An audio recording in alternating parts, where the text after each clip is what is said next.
నమస్కారం. ఫోకస్ అనంత న్యూస్ కి స్వాగతం. హెడ్లైన్స్ చూద్దాం.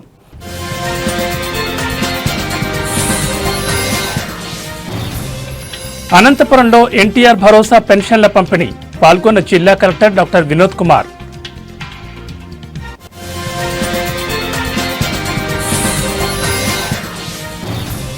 నల్గొండలో ఉద్రిక్త వాతావరణం, యూరియా కోసం రైతుల ఆందోళన.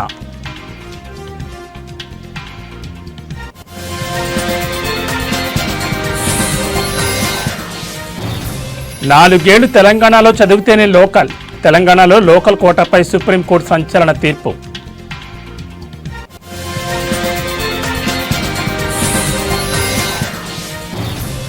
ఆర్టీసీ డ్రైవర్ల సెల్ ఫోన్ వాడకంపై నిషేధం నేటి నుంచి 11 డిపోల్లో అమలు.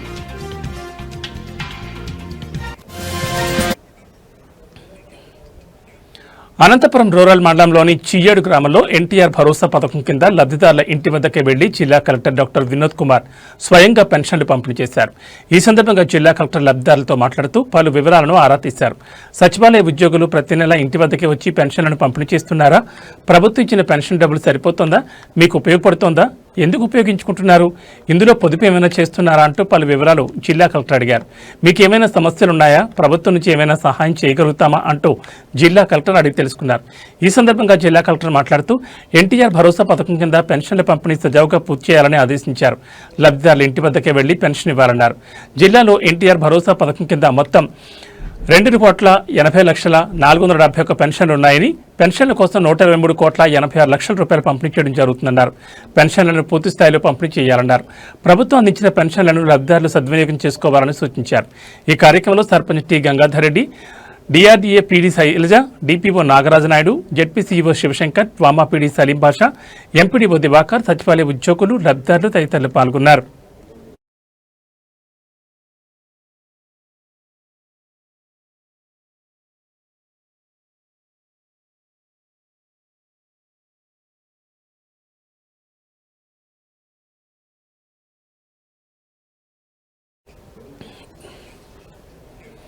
ఉమ్మడి వరంగల్ జిల్లా ఉద్యోగ సంఘాల ఆధ్వర్యంలో హన్మకొండలోని అంబేద్కర్ విగ్రహం నుంచి వరంగల్, హన్మకొండ జిల్లాల కలెక్టరేట్ల వరకు ఉద్యోగులు భారీ ర్యాలీ నిర్వహించారు.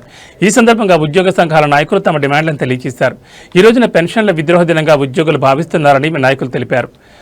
ప్రభుత్వం తమ సమస్యలను వెంటనే పరిష్కరించాలని వారు డిమాండ్ చేశారు. ముఖ్యంగా పెండింగ్లో ఉన్న డిఏలు, పీఆర్సీ బకాయిలను వెంటనే విడుదల చేయాలని కోరారు.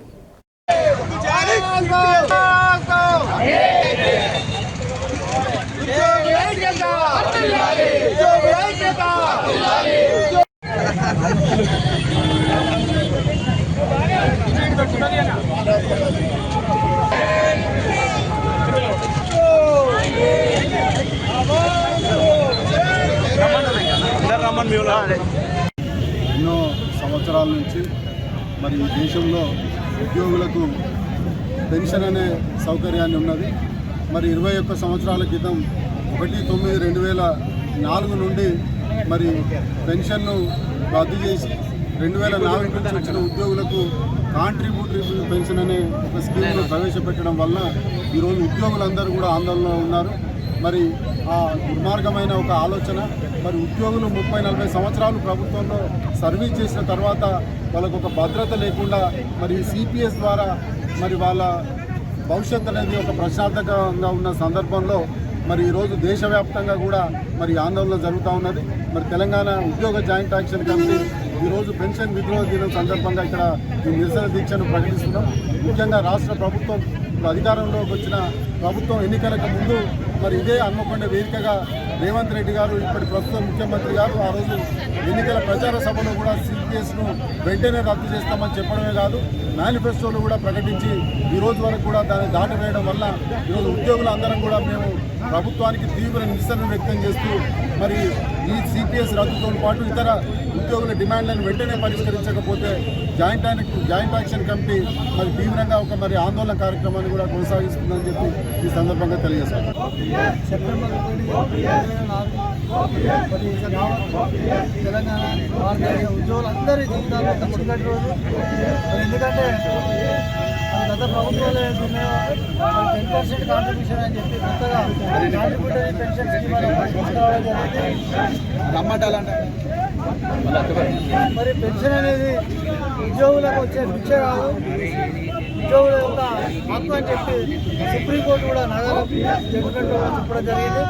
మరి ఉద్యోగస్తులు వారి రిటైర్మెంట్ తర్వాత వారి సర్వీసులో ఉన్న జీతభత్యాలను ఆపుకొని రిటైర్మెంట్ తర్వాత ఇచ్చే పెన్షన్ తప్ప మరి ఉద్యోగస్తులకు ప్రభుత్వం ఇచ్చే దీక్ష కాదు. మరి ఈ ప్రభుత్వం కూడా మేనిఫెస్టోలో పెట్టింది.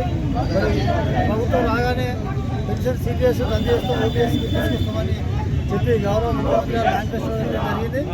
మరి దానిలో భాగంగానే ఈరోజు మా రాష్ట్ర జేఏసీ అధ్యక్షులు మారా జగదీశ్వరరావు గారు, మరి సెక్రటరీ జనరల్ 33 జిల్లా కేంద్రాలలో కూడా ఉద్యోగ ఉపాధ్యాయ కార్మిక జ్యేష్ఠాధికారుల పక్షాన మరీ ముఖ్యంగా ఇక్కడ వరంగల్ హన్మకొండ ఉమ్మడి జిల్లాల జేఏసీ పక్షాన కూడా పెద్ద ఎత్తున కార్యక్రమాలు తీసుకోవడం జరిగింది. దీని తర్వాత మధ్యాహ్నం 3 గంటలకు మరి ఆర్టీసీ కళాతోరణంలో కూడా పెద్ద ఎత్తున మా రాష్ట్ర నాయకత్వం కార్యక్రమం తీసుకున్నది. మేము ఈ సందర్భంగా గౌరవ ముఖ్యమంత్రి గారు ఒకటే కోరుతున్నాం, వెంటనే సిపిఎస్ రద్దు చేయాలి. అదేవిధంగా మా ఉద్యోగులకు రావాల్సిన డిఎల్ కానీ, పిఆర్సీలు కానీ, ఈహెచ్ఎస్ కానీ, బిల్డింగ్ బిల్స్ కానీ, మా రిటైర్మెంట్ అయిన ఉద్యోగులు కూడా దాదాపు 20 నెలల నుండి ₹1 కూడా పెన్షన్ తప్ప ₹1 రాకుండా కూడా వాళ్ళు నిరాశ నిస్పృహున్నారు. రాజమండ్రి ప్రభుత్వ ఆసుపత్రిలో హెడ్ నర్స్గా పనిచేసి ఉద్యోగ విరమణ చేసిన మాజీ ఎంపీ జీవి హర్షకుమార్ సతీమణి శ్రీమతి సరళకుమారికి ఘన సత్కారం జరిగింది. రాజమహేంద్రవరంలోని ప్రకృతి వేదిక ఫంక్షన్ హాల్లో జరిగిన కార్యక్రమంలో పలువురు ప్రముఖులు ఆమెను సత్కరించి శుభాకాంక్షలు తెలిపారు. ఈ కార్యక్రమంలో అనపర్తి ఎమ్మెల్యే నల్లమేలు రామకృష్ణారెడ్డి, అనపర్తి నియోజకవర్గం తెలుగుదేశం పార్టీ పరిశీలకులు ఆకుల రామకృష్ణ, తూర్పుగోదావరి జిల్లా తెలుగుదేశం పార్టీ సాంస్కృతిక విభాగం అధ్యక్షులు సత్తి దేవదానాబాబా తదితరులు పాల్గొన్నారు.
అనపర్తి బీజేపీ రాష్ట్ర అధ్యక్షుడు పీవీఎన్ మాధవ్ సభకు మద్దతుగా అనపర్తి నియోజకవర్గంలో బీజేపీ కూటమి శ్రేణులు భారీ బైక్ ర్యాలీ నిర్వహించాయి. స్థానిక ఎమ్మెల్యే నల్లమేలు రామకృష్ణారెడ్డి నేతృత్వంలో వందలాది బైకులతో కార్యకర్తలు ఈ ర్యాలీలో ఉత్సాహంగా పాల్గొన్నారు. ఎస్టీ రాజాపురం నుంచి రాజమండ్రిలోని వై జంక్షన్ వరకు ఈ బైక్ ర్యాలీ కొనసాగింది. ఈ సందర్భంగా బీజేపీ శ్రేణులు బలమైన భారత్, బలమైన బీజేపీ అంటూ నినాదాలతో హోరెత్తించారు. ఎమ్మెల్యే నల్లమేలు మాట్లాడుతూ ప్రధాని నరేంద్ర మోడీ నాయకత్వంలో భారతదేశం అతి త్వరలోనే ప్రపంచాన్ని శాసించే స్థాయికి చేరుకుంటుందని అన్నారు. ప్రతి ఒక్క పౌరుడు మోడీ నాయకత్వానికి బీజేపీ ఎన్డీఏ కూటమికి అండగా నిలబడాలని ఆయన పిలుపునిచ్చారు.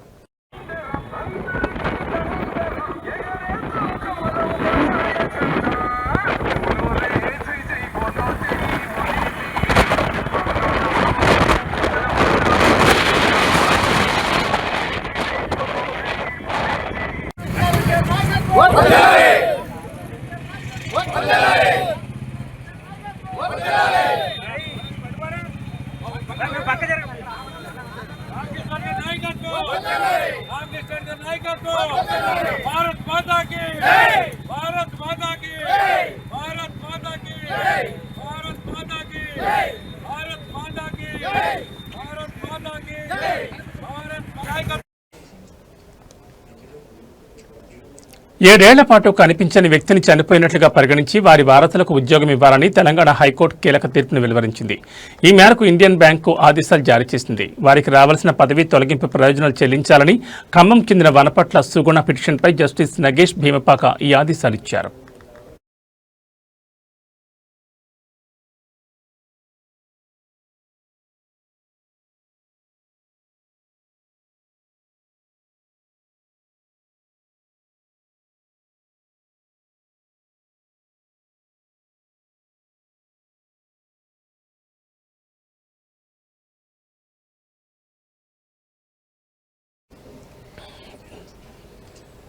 రాష్ట్ర వ్యాప్తంగా పలు జిల్లాల్లో రైతులు ఎరువుల కోసం తీవ్ర ఇబ్బందులు పడుతున్నారు. యూరియా సరఫరాలో జాప్యం, అధికార నిర్లక్ష్యంపై వారు ఆగ్రహం వ్యక్తం చేస్తున్నారు.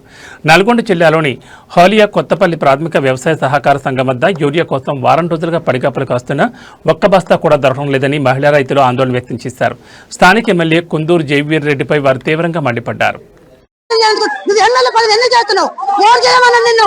సిగ్గు లజ్జ ఉండాలి. నువ్వు ఎదురు చేసినందుకు పనికి మళ్ళీ ఎదవాలని చెబుతూ ఎమ్మెల్యే పదవి చేస్తావు. నువ్వు పనికి మళ్ళీ ఎదవ ఎందుకు చేయాలరా? నువ్వు ఓటు చేయమని చేస్తున్నావురా? మమ్మల్ని కాలు పట్టుకున్నాడు ఎత్తుందిరా. ఇలా ముప్పటి చేస్తున్నావు. పనికి మళ్ళీ ఎదవ చేయొద్దు, రావద్దు. నువ్వు ప్రపంచానికి ఎందుకు వచ్చినావు? ఊపిరి పెట్టిన దానికి ఎందుకు? నేను మగవానే, నేను తోపనే చెప్తున్నావు. కూడి లేక నీళ్ళు లేక అవధానం ఎత్తుకునే కూర్చున్నావు.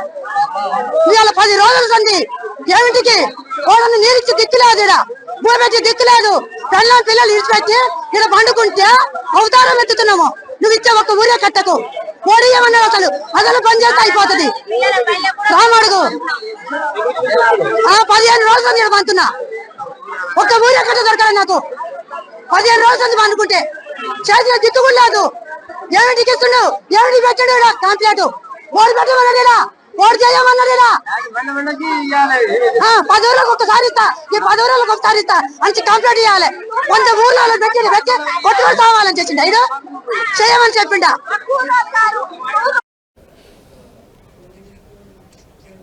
తెలంగాణలో లోకల్ కోటా కింద ఉన్నత విద్య అభ్యసించాలని అనుకుంటున్నారా? అయితే ఒక్క క్షణం ఆగండి.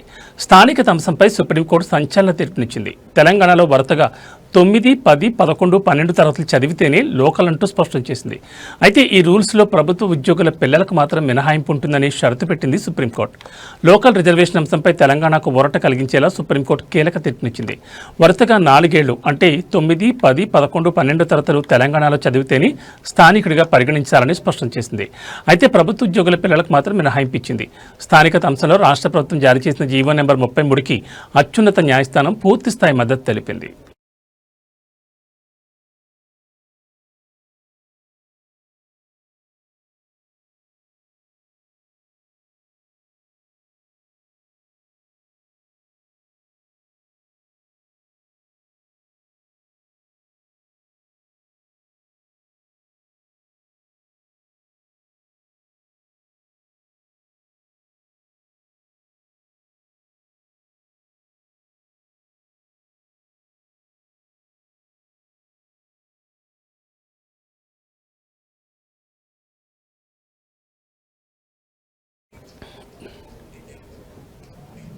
బస్సు ప్రయాణికుల భద్రతను మెరుగుపరచడానికి తెలంగాణ రాష్ట్ర రోడ్డు రవాణా సంస్థ కీలక నిర్ణయం తీసుకుంది. డ్రైవర్లు డ్యూటీలో ఉండగా సెల్ ఫోన్లను వినియోగించకూడదని ఆదేశాలు జారీ చేసింది.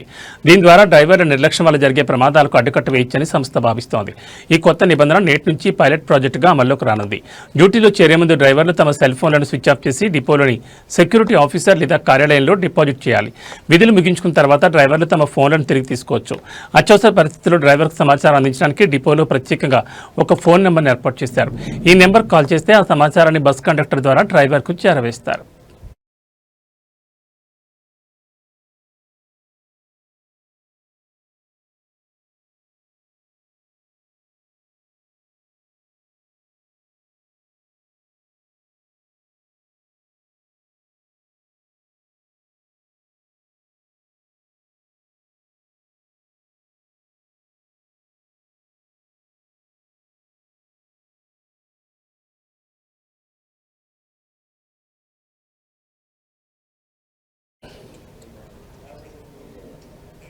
కేంద్ర దర్యాప్తు సంస్థ సిబిఐ పరిధిలో ఉన్న 7,072 అవినీతి కేసుల విచారణ పలు కోర్టుల్లో పెండింగ్లో ఉందని కేంద్ర నిఘా కమిషన్ సివిసి వార్షిక నివేదిక వెల్లడించింది.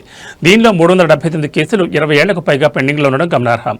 విడుదల చేసిన ఈ నివేదిక ప్రకారం గత ఏడాది డిసెంబర్ 31 నాటికి 1,506 కేసులు 3 ఏళ్ల లోపు పెండింగ్లో ఉన్నాయి. ఇది ఎంతగానో ఆందోళన కలిగించే విషయమని పేర్కొంది.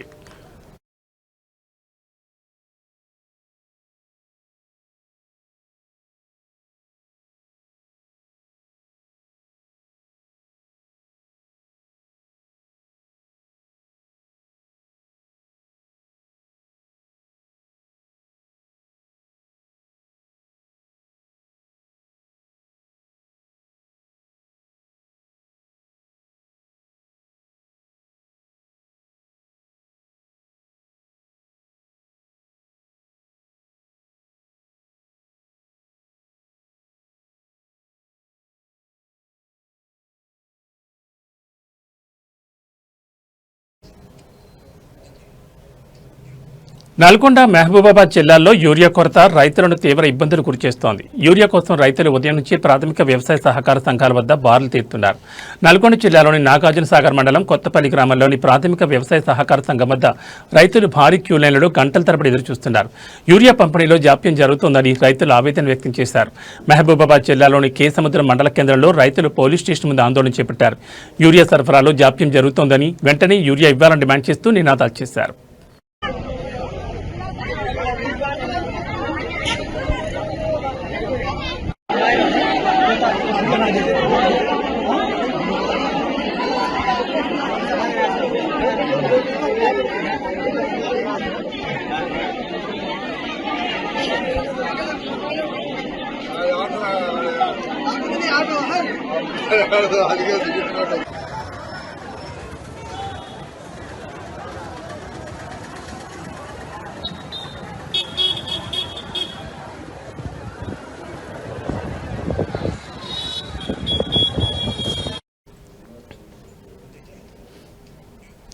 ఆంధ్రప్రదేశ్ మోటార్ వెహికల్ టాక్సేషన్ చట్టం 1963 కింద మోటార్ వాహనాల పన్నుపై సుప్రీంకోర్టు ఒక కీలకమైన తీర్పునిచ్చింది.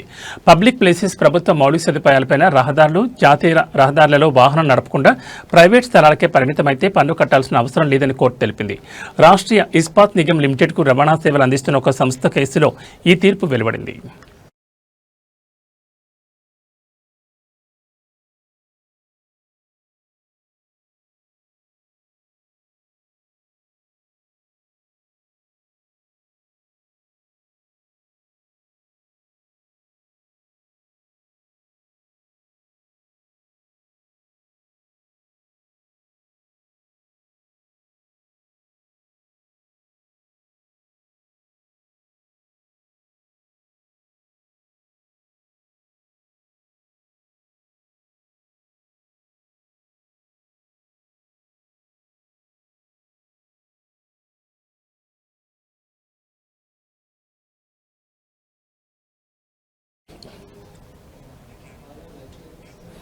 దివంగత కమ్యూనిస్ట్ నాయకులు సురవరం సుధాకర్ రెడ్డి గారి సతీమణి విజయలక్ష్మి తమ వారసత్వ ఆస్తిని ప్రజల అవసరాల కోసం విరాళంగా ఇచ్చి గొప్ప ఆదర్శం చాటారు.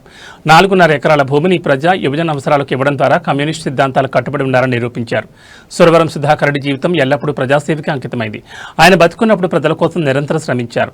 మరణానంతరం ఆయన దేహాన్ని వైద్య విద్యార్థుల పరిశోధనల కోసం దానం చేశారు. ఇప్పుడు ఆయన సతీమణి విజయలక్ష్మి తనకున్న ఆస్తిని కూడా ప్రజలకే అంకితం చేశారు. ప్రత్యేకించి యువజనుల కోసం దాన్ని కేటాయించాలని చెప్పి మేము అనుకున్నాం. అక్కడ వీలైన మేరకి అక్కడ ఏమన్నా డిగ్రీ కాలేజ్ పెట్టడానికి ప్రయత్నం చేస్తే బాగుంటుందని, లేకపోతే ఏదైనా స్పోర్ట్స్ స్టేడియం లాంటివి ఏమైనా పెట్టడానికి చేస్తే బాగుంటుందని.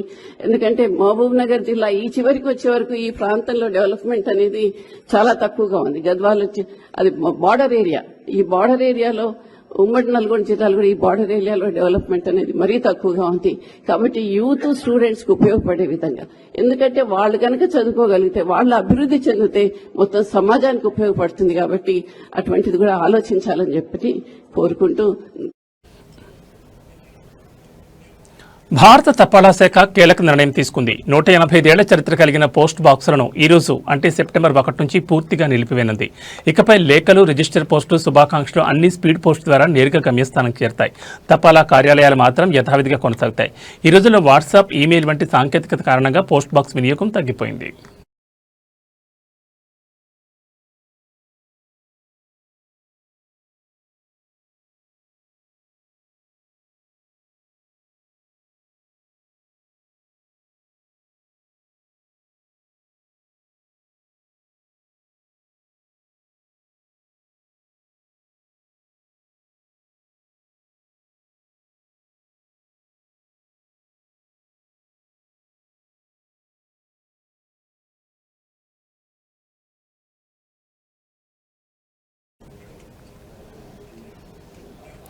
ప్రధాని నరేంద్ర మోడీ ప్రసంగించే మన్ కీ బాత్ కార్యక్రమాన్ని అనపర్తి ఎమ్మెల్యే నల్లమిల్లి రామకృష్ణారెడ్డి రాజమహేంద్రవరంలో తిలకించారు. హరితోట 14 వార్డులో నివాసం ఉంటున్న ఆటో డ్రైవర్ బీజేపీ కార్యకర్త ఎస్వీవి సత్యనారాయణ ఇంట్లో ఆయన ఈ కార్యక్రమాన్ని వీక్షించారు. ఈ కార్యక్రమంలో నల్లమిల్లితో పాటు తూర్పుగోదావరి జిల్లా బీజేపీ అధ్యక్షులు Pikki Nagendra, Rajamahendravaram city assembly BJP convener Rangababu, ఇతర పార్టీ నాయకులు, కార్యకర్తలు పాల్గొన్నారు. ప్రధాని మోడీ ప్రసంగాన్ని శ్రద్ధగా వింటూ వారు ప్రస్తుత దేశ పరిస్థితులపై చర్చించారు. ప్రజలతో మమేకమై వారి అభిప్రాయాలు తెలుసుకునేందుకు ఈ కార్యక్రమం ఒక మంచి వేదిక అని నాయకులు అభిప్రాయపడ్డారు. जर्मनी के खिलाड़ी को प्रेरित कर गया, ये कौन सा विषय था?